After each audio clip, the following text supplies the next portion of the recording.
What a day, Hamad. It is a big day, an unfortunate day, but it is a big day nevertheless, and worthy of a discussion.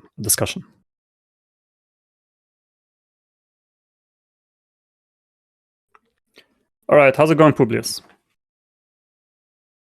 Well, just another day, hard at work on the farm. Beans are at peg. Life is good, Mod. How are you? All is well here, and glad to hear that, and definitely that everything is well at the farm. So, Publius, as you said, big day today. FTX, the second biggest exchange, had a bank run and didn't. It seems that they didn't survive it. Let's say. So FTX is completely different than Beanstalk, or let's say generally different than Beanstalk. So they had advertised. So they had advertised. Sure, but a bank run is a bank run. What are your thoughts on what happened with FTX, and then maybe not the comparison on on the differences between them, but on maybe the differences on how each deals, let's say, with a bank run.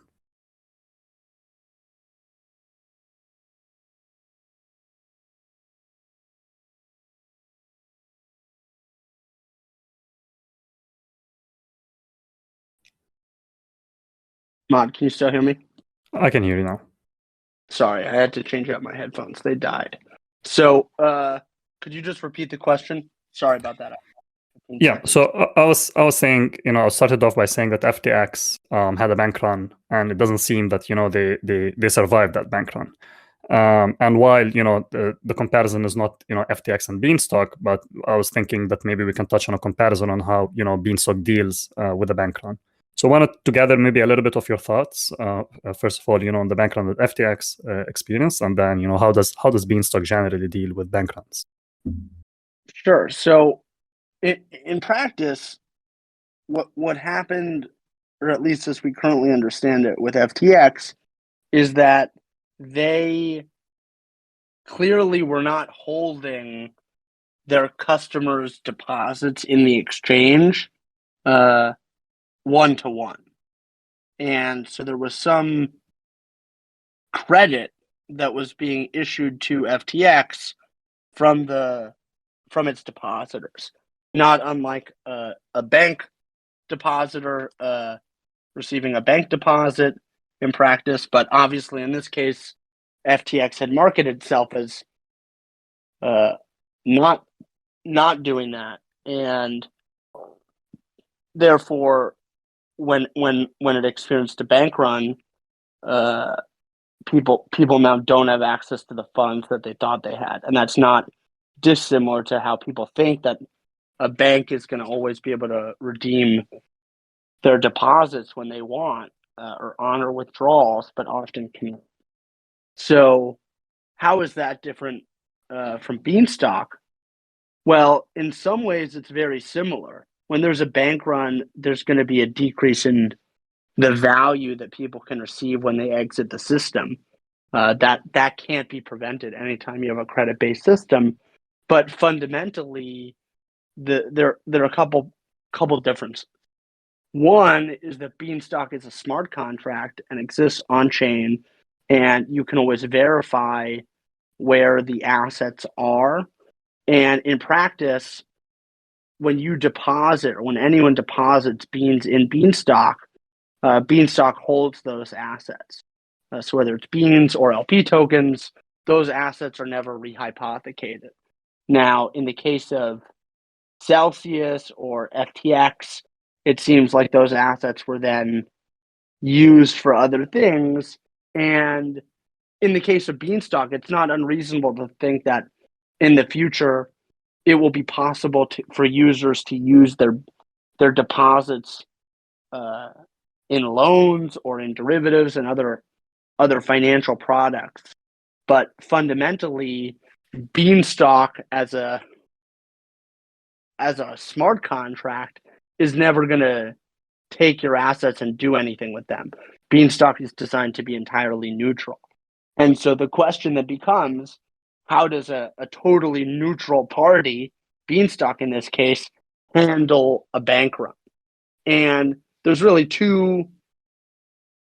They're related, but the question is, one, how does Beanstalk treat each of the parties during a bank run, and two, how is Beanstalk designed to recover from a bank run? Because ultimately you can't prevent it. And in the case of Beanstalk, there's really two sides of the market fundamentally.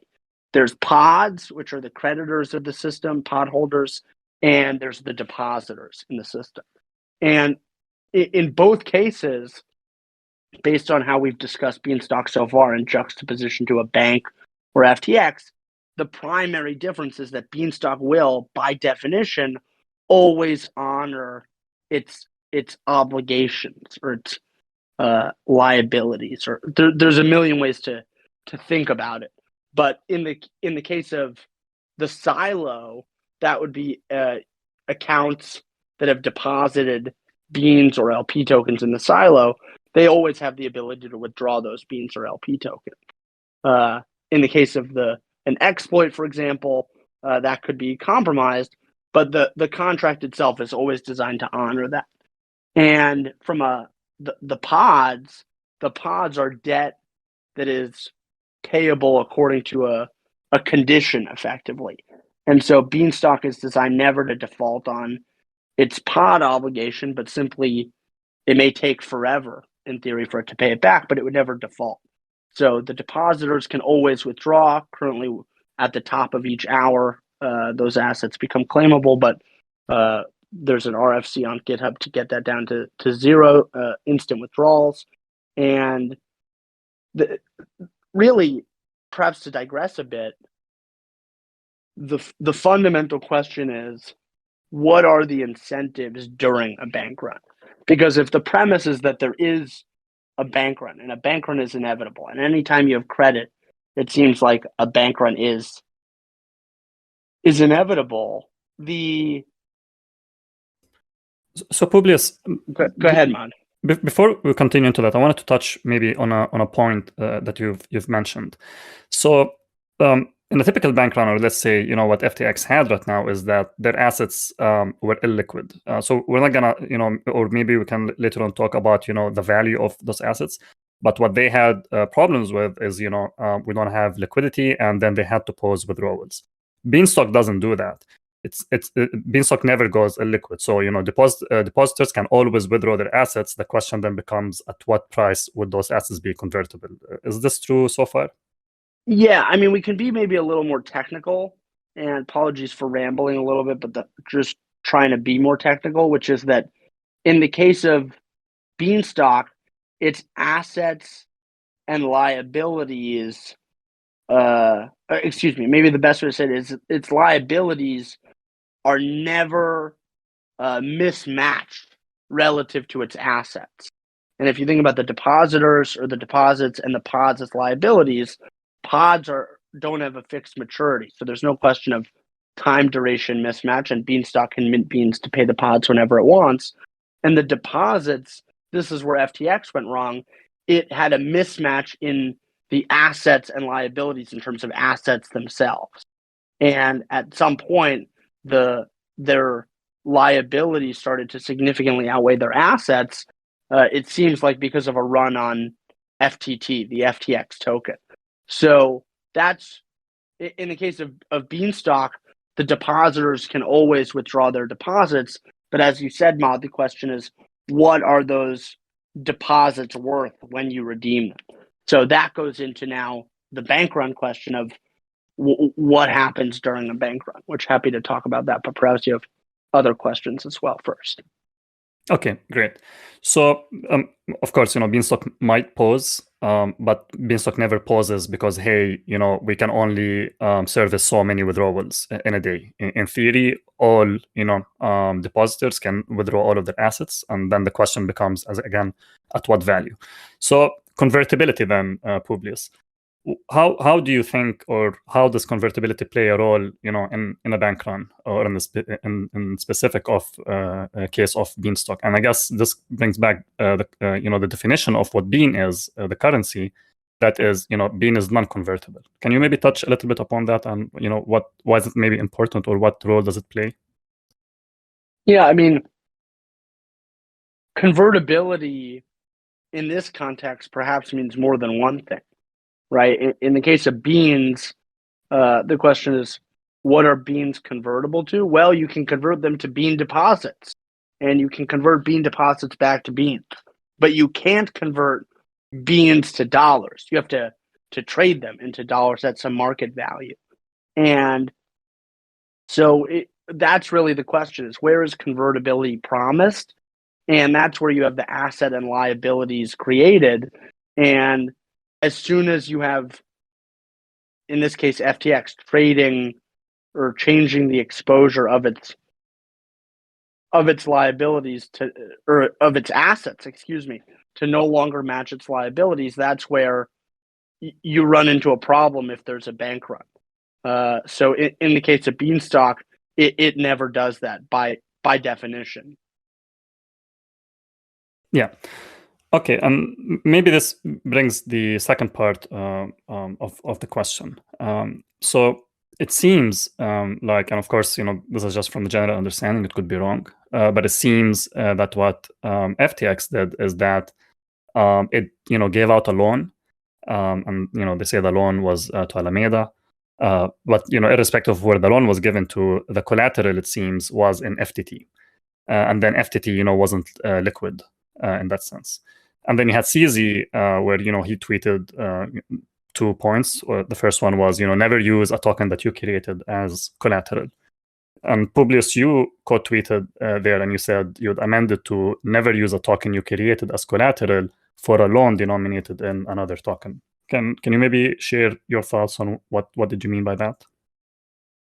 Yeah, well, I feel like this is the fundamental point around convertibility, which is that, let's take the bean deposits for an example. To some extent, you can consider a bean deposit to be a loan to Beanstalk. You bought your beans, and now you've lent them to Beanstalk.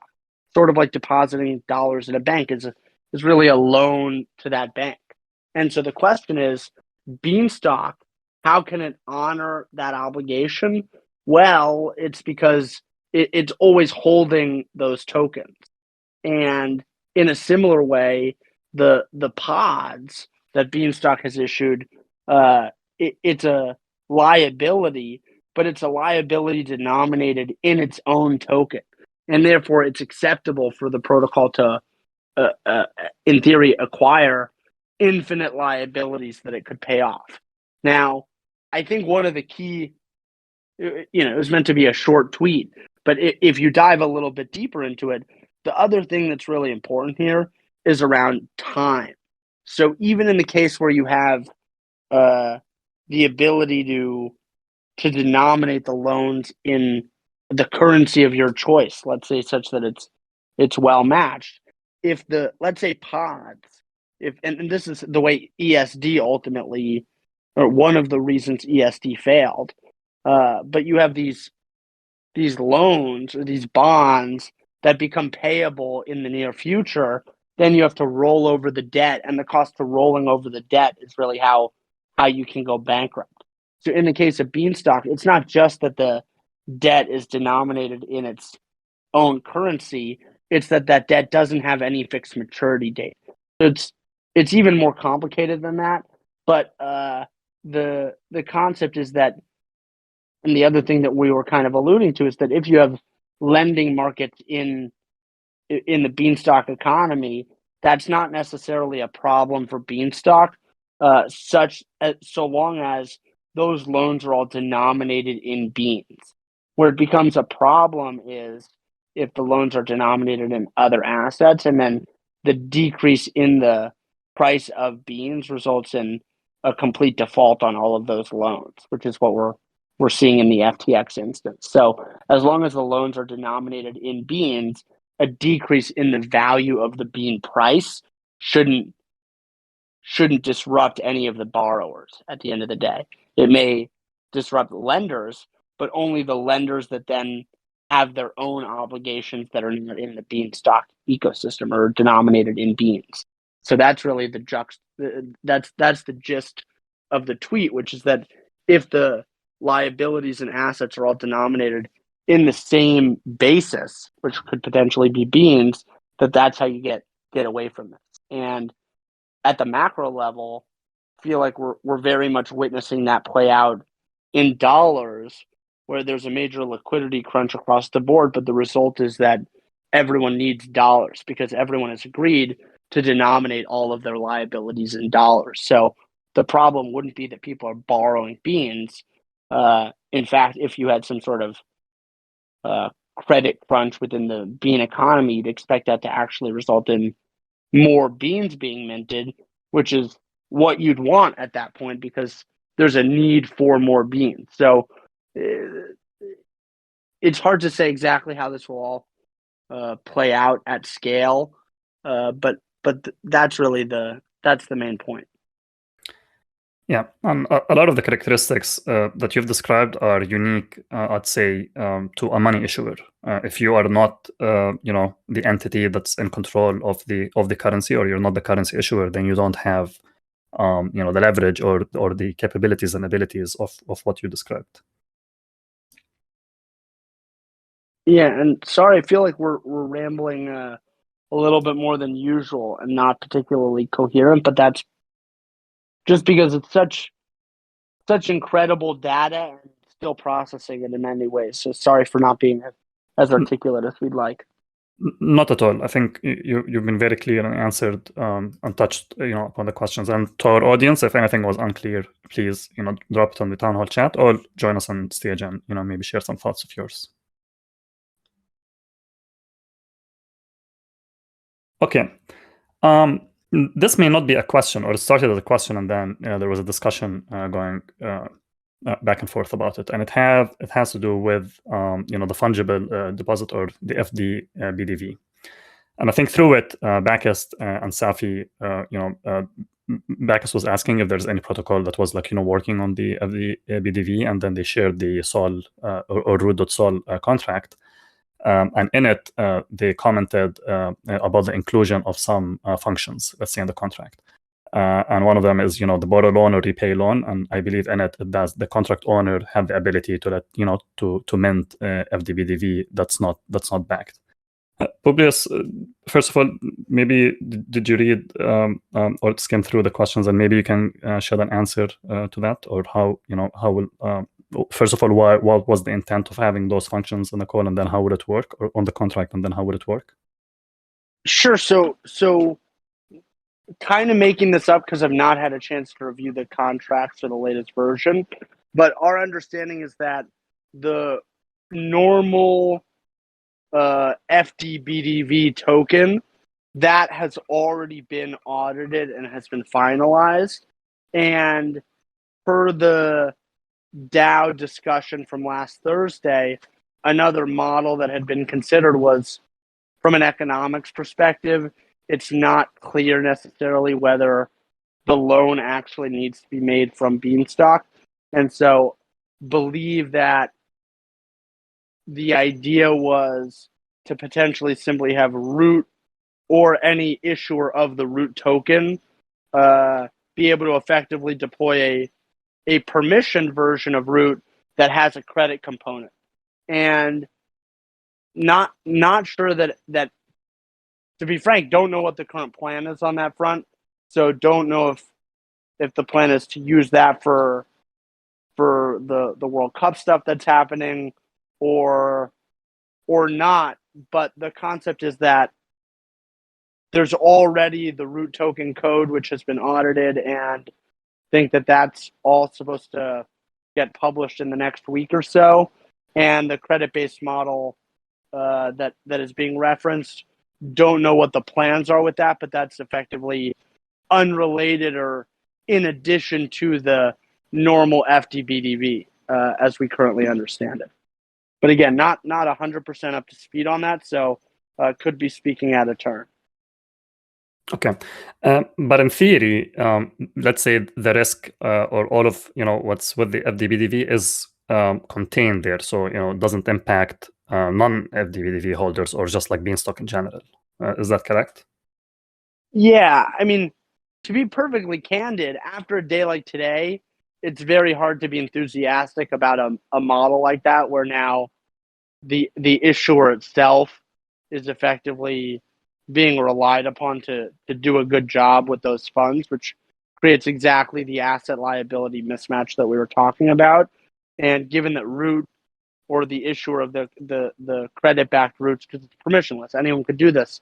Now you basically have a centralized issuer of credit. I feel like that's very much the problem that is trying to be solved by Beanstalk and a lot of the tech that's being built here. So don't know if that's moving in the right direction, but think that at least from an economics perspective, it is very interesting and certainly points us all in the right direction on where we're heading, even though I think we all kind of know where we're heading, which is how to get real markets and credit on chain and not just credit for Beanstalk as an entity as a whole, but even get as close to competitive with off-chain credit for individuals and entities on chain as we can. So it's definitely neat, but don't have too much knowledge on plans to actually launch it, but thought it was at least as we understood it, it was more of a proof of concept. And the root devs are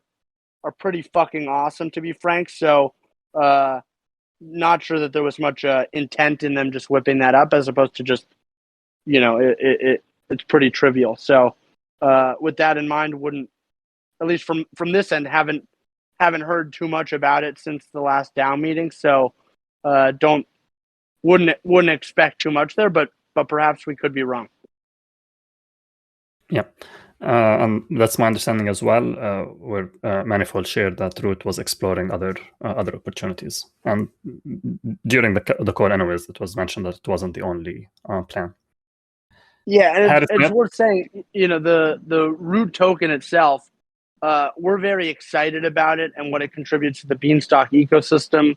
We've been working closely with Root to try to get it as right as possible, and there should be a formal white paper and stuff that we've also been working on with them as well, coming out in conjunction. So all of this should be pretty well documented, and therefore, the at least to our knowledge, the credit-based model, which is being referenced in that latest contract, that's not. There's certainly no white paper or anything to go along with that. So I would be surprised if that's where things are going at the moment. But could be in the dark there.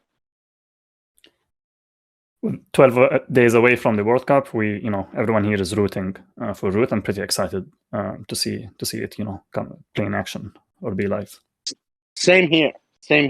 Very excited. All right. Just given that FTX is an exchange, a lot of people highlighted, how decentralized exchanges and specific, wells are needed now than ever. And Harry Smith shares the sentiment and asks, the typical or usual question of when wells. Any updates there, Publius, or expectation on how that's going? Yeah. So, in fact, in the general chat. A couple days ago, we were responding to the when wells question. Well, I guess we said when wells would be really the right thing, the right way to characterize what happened. And a couple things. One, we then clarified that Wells v1 wouldn't really fix these problems, whereas Wells v2 would. But as we think more about the architecture and continue to implement it, or getting more potentially excited about even Wells v1 or Wells v1.1, so something that could be live very shortly after the first couple pools go live, could actually start to really reduce negative or toxic flow, would be the technical term, for liquidity providers in a variety of ways, and getting pretty excited about it. So don't have any more of an update on timeline. Definitely agree with a lot of the sentiment that it would be really cool to get the ETH pool live as ETH continues to get routed, as opposed to after it's back up and chugging during a bull market.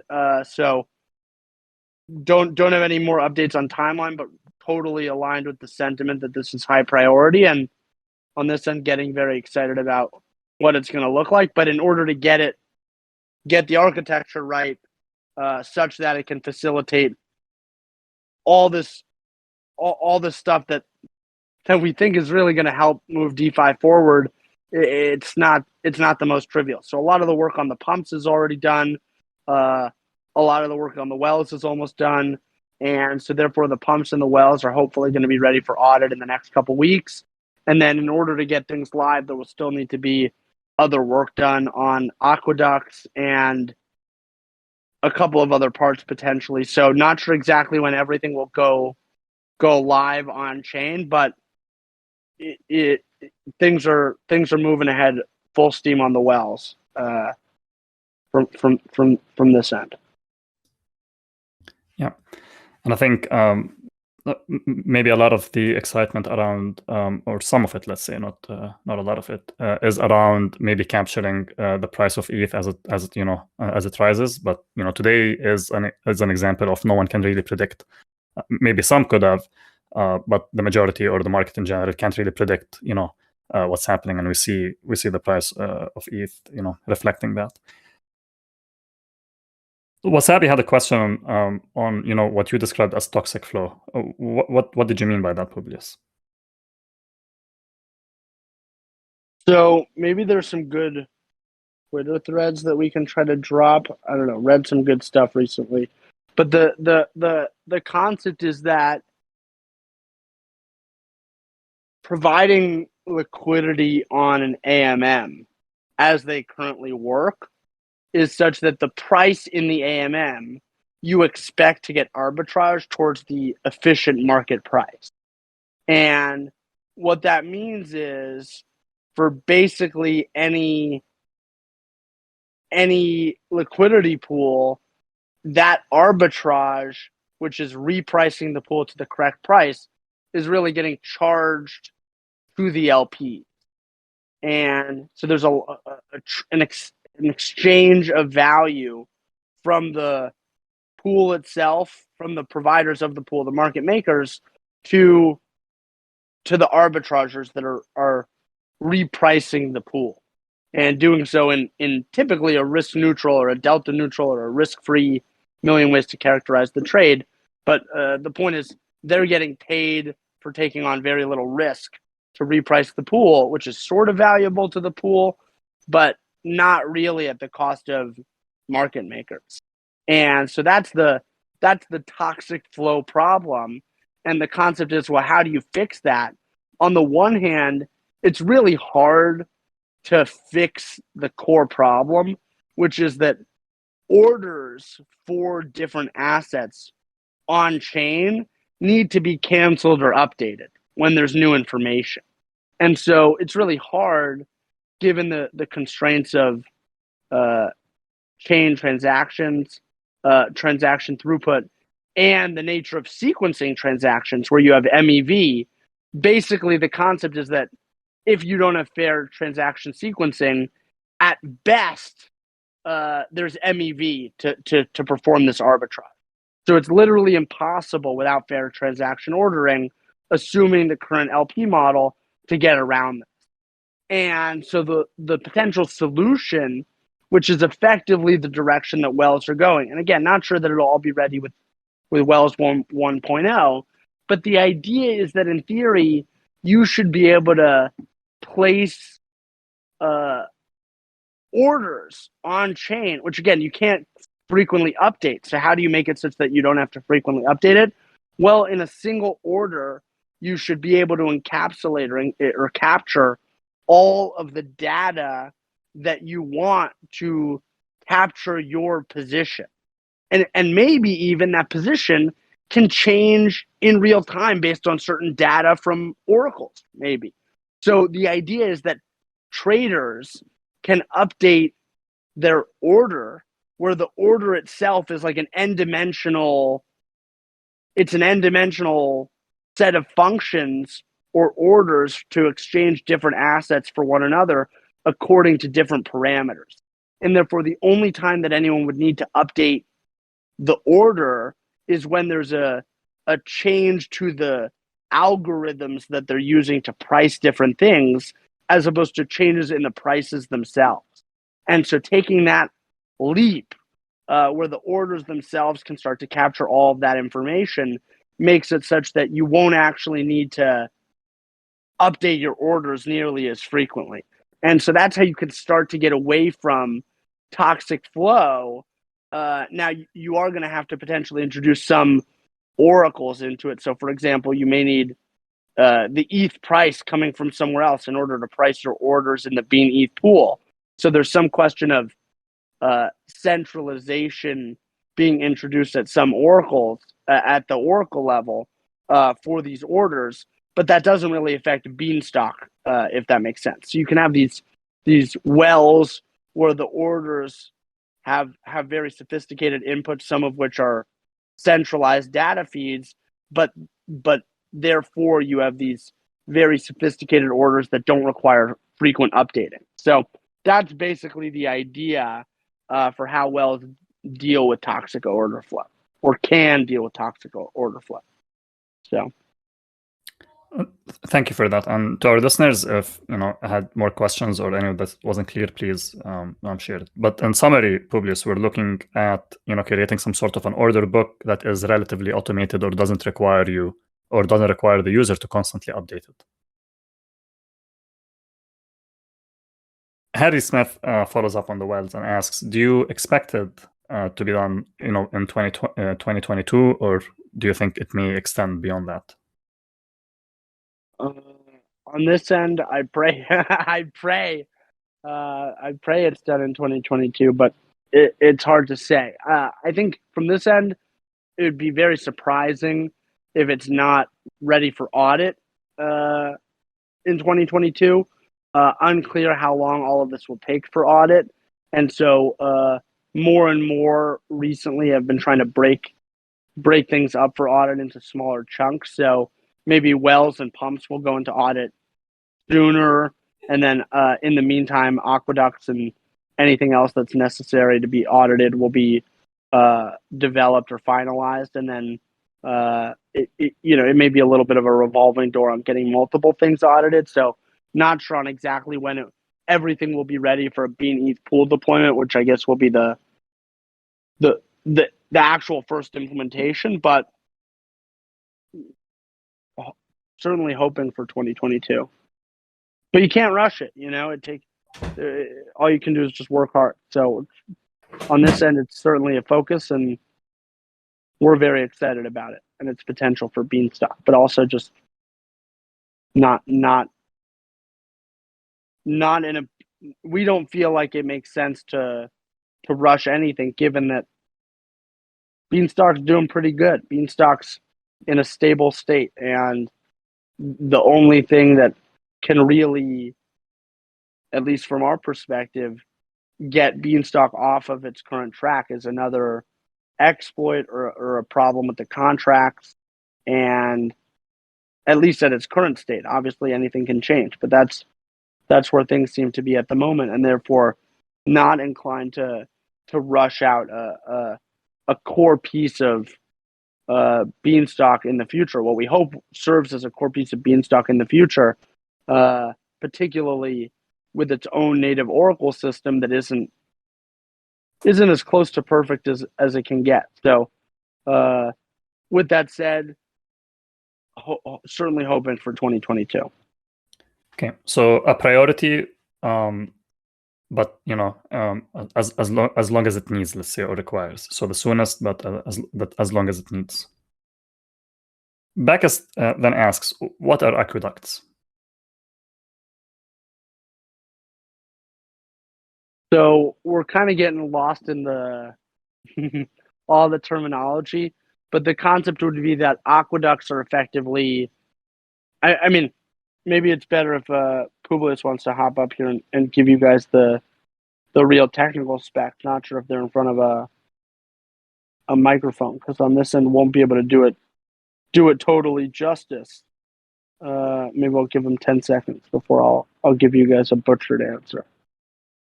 Oh, what's up, dude? Here we are. How's it going, Publius? Can you hear me? We can hear you. Awesome. It's going well, guys. So, Aqueduct is a Oracle registry system which will allow anyone to query the price of any arbitrary, abstracted asset in another arbitrary abstracted asset. And when it comes to things like determining the BDV of a token or converting tokens into a liquidity pool, for all of these things to be kind of, added automatically without having to write custom code, all of these things require some kind of oracle. In the case of depositing the Scilab, the question is, what is the value of the token I'm depositing? In the case of convert, the question is, how far, what's the delta B in this? And when it comes to minting, the question is, what was the average delta B over the hour? And now, kind of, if we want Beanstalk to truly be able to scale to liquidity with N tokens, all on the minting, convert, and single whitelist front, we need an Oracle system that's equivalently abstracted, so that we can if a token gets whitelisted, an Oracle doesn't need to be added alongside it. It can just query Aqueduct. Kind of from a metaphor perspective, the thought is that we have these wells, and in these wells are a bunch of different tokens, the liquidity, and we have these pumps which are oracles that are pumping information or the data feeds, kind of relaying the data of what's in the wells as a function of time up to the aqueducts, and then the aqueducts connect different tokens, allowing people to kind of determine what is one worth in terms of the other. So, kind of, I guess, in short, it's an Oracle registry that allows any protocol to query the price of one token in the, denominated in another token. Thank you, Publius. and Bacchus, I hope that was clear.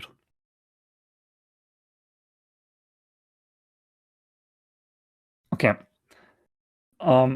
Let's go to some questions from Wasabi. And they ask 3 questions. We're going to start with the first one.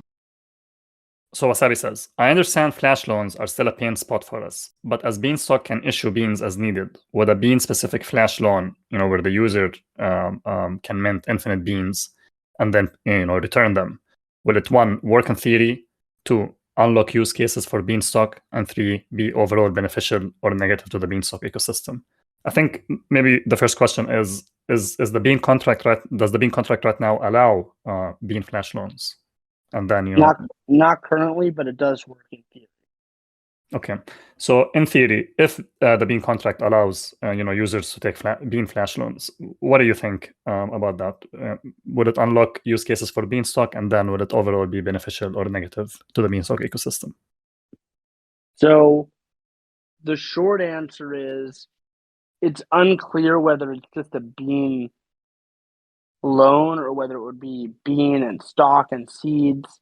What are any Beanstalk native asset that, in theory, if you can just borrow it for an instant and return it, that could, and at some point likely should be facilitated by the contract. Yeah, not sure exactly what use cases it unlocks for Beanstalk per se. It would depend on the implementation, but in general, I feel like flash loans are going to start to be pretty cool for Beanstalk. Again, all security aside, just from the notion of, let's take this fungible BDV token, for example. Particularly once stock is trading, instead of, there's typically going to be some slippage associated with minting these fungible BDV tokens because you have to get the average season of deposit in line with the average season of deposit of the contract itself, or there's some slippage. So there is very clearly some benefit in being able to take out a flash loan to borrow the right seasons of deposit, for example, from the contract, such that there's less slippage for users. Again, the specific implementation details are a little bit fuzzy, but at a high level, feel like flash loans are a very cool piece of technology.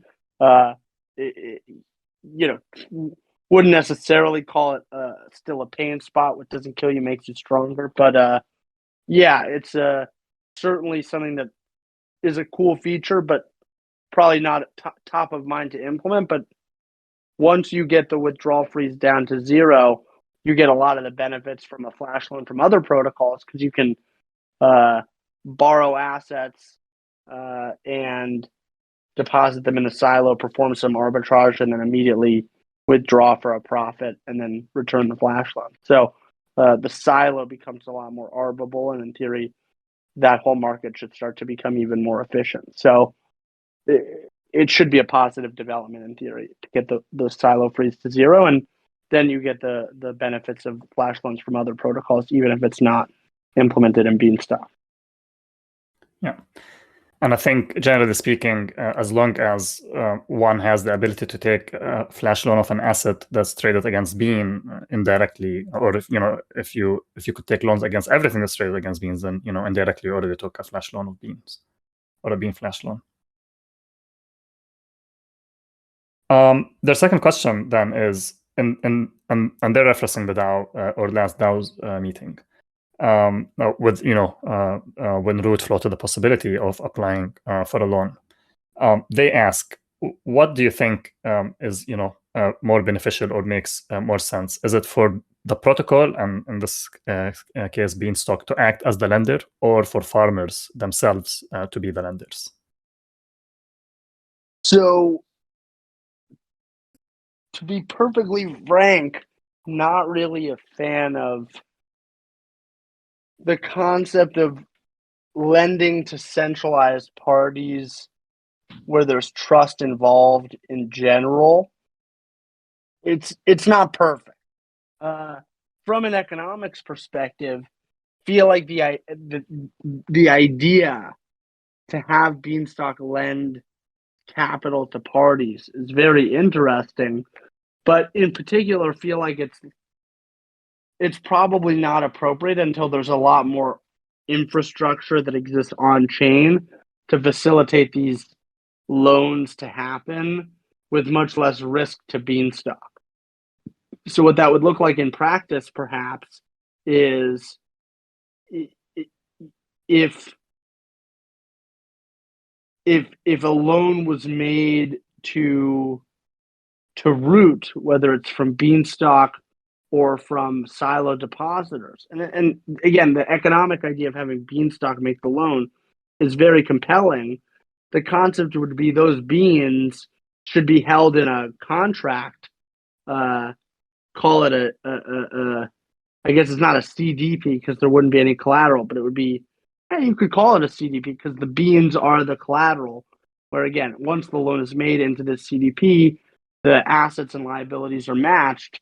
The point is there could be some on-chain restrictions on behavior or accepted transactions that the CDP allows, such that at most, at any given point, the liquidation value of the CDP could only at most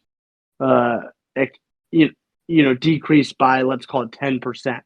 So there's some wiggle room where Beanstalk is willing to accept some loss if Root's unprofitable in market making, but at a base layer, it would facilitate Root to use beans that were borrowed to make markets, and the contract can ensure that the value in the contract is basically up only within some margin for error. And then the real thing that you have to figure out is how to prevent, assuming that you can get it down where there is some margin for error, how to prevent leakage where Root doesn't just, let's say it's a 10%, just take 10% of the loan, send it to some contract or some wallet that they own, and then, get liquidated for the other 90%, let's call it. So there certainly would have to be some restrictions on the CDP and what are valid transactions, but high level, I feel like it's a pretty cool.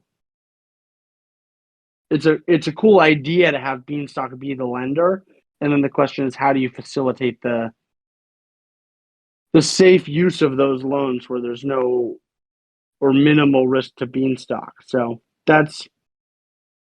Yeah, probably not a fan of doing it to centralized parties per se, but was definitely a fan of the idea from an economics perspective, and feel like it's collectively pointing us all in the right direction.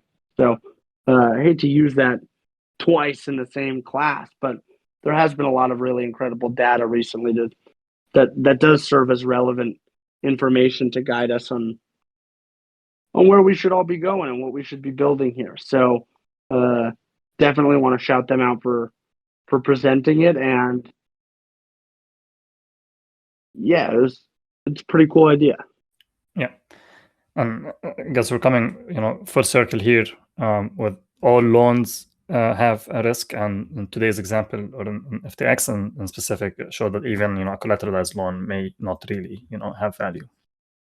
All right, the last question from Wasabi is: say that Beanstalk grows to scale, and it becomes the de facto stable, of DeFi. And here he says that since Beanstalk or Bean derived its value from 3-curve, what if if it outgrows? He says USDC, but let's say it's 3-curve. How would then Beanstalk, if it outgrows it, where would it bring its value from? And I think this maybe brings us to the same discussions or similar discussions that we've had earlier. Is what happens when Beanstalk outgrows the whole Ethereum network? Yeah, so there is some sense that at true scale, and again, this is all in theory, and we could be totally wrong, and none of this may happen. But if you play it out in theory, the yield from beans for providing liquidity should start to create demand for other assets. And we're at the limiting case where we've run out of other stables. Beanstalk has run out of stables to provide liquidity. And so there's lots of ETH or staked ETH that is being traded against Beans as well.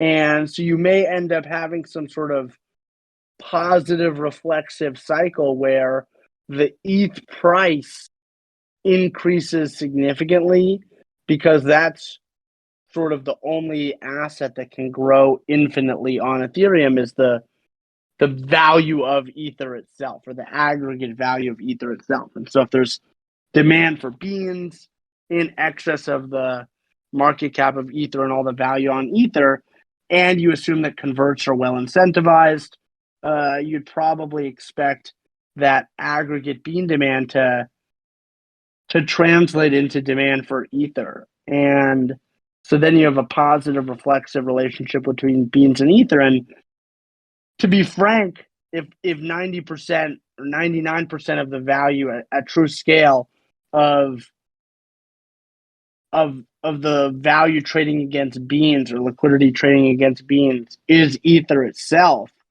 now Beanstalk doesn't look much different than Luna did. And that's kind of ugly to say, but it's true that then a lot of the value of the asset itself is derived from some closer to an equity token that is, the value comes from future expected demand and from transaction fees. And if the main demand for ETH was from beans, and now it looks like beans are collapsing, that's in what could be a reflexive positive cycle. Certainly you'd expect at some point to reflect to unwind in a downward reflexive way. And so one of the ideas that has been floated previously in class or previous class is the idea of having Beanstalk issue, or a complementary Beanstalk, like a different Beanstalk itself, but probably it would be the same Beanstalk, issue negative ETH or anti-ETH that had some way that at scale could actually hedge Beanstalk's exposure to Ether itself. That idea isn't totally fully fleshed out, but these are the types of things that need to be thought about at true scale, and it's unclear how that will be resolved. Okay. The next question comes from Mixolydian, and they ask: is there planned support for multiple networks to spread Bean elsewhere? Yeah, so I've been talking a lot about. Well, first off, it depends what you mean by other networks. Do you mean like L2s or do you mean Solana? If you mean Solana, Why not answer both?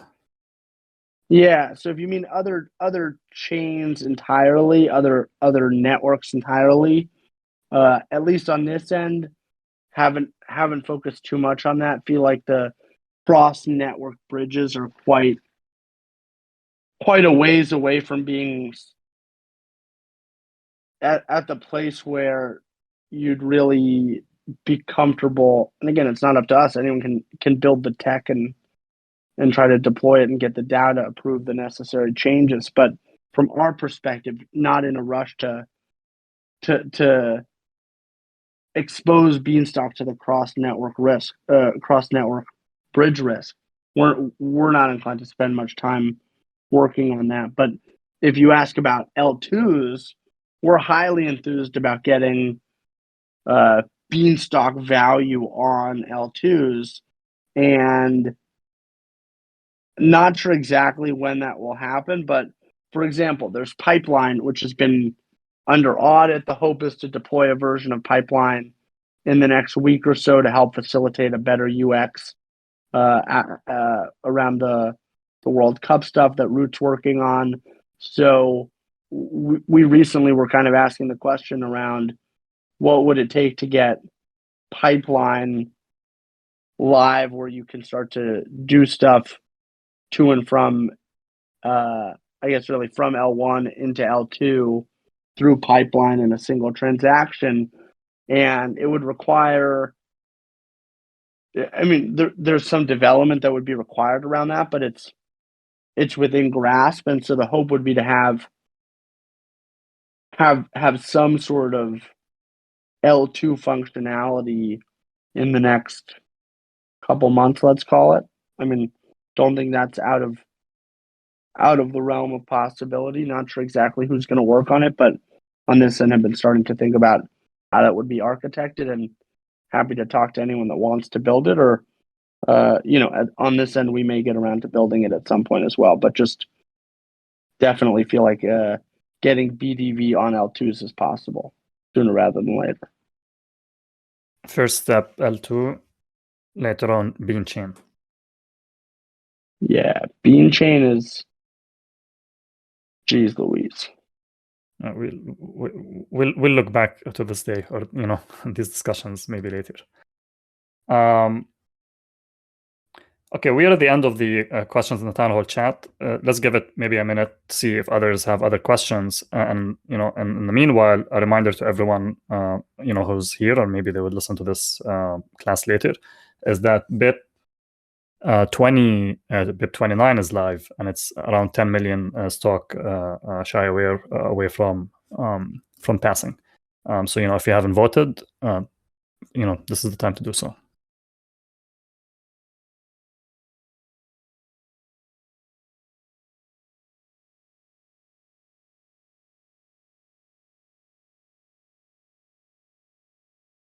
And BIP 29 is version 2 of the pod marketplace. All right. Thank you all for joining us in today's class. Publius, as always, thank you for taking time to answer all questions, and we'll see you all next week.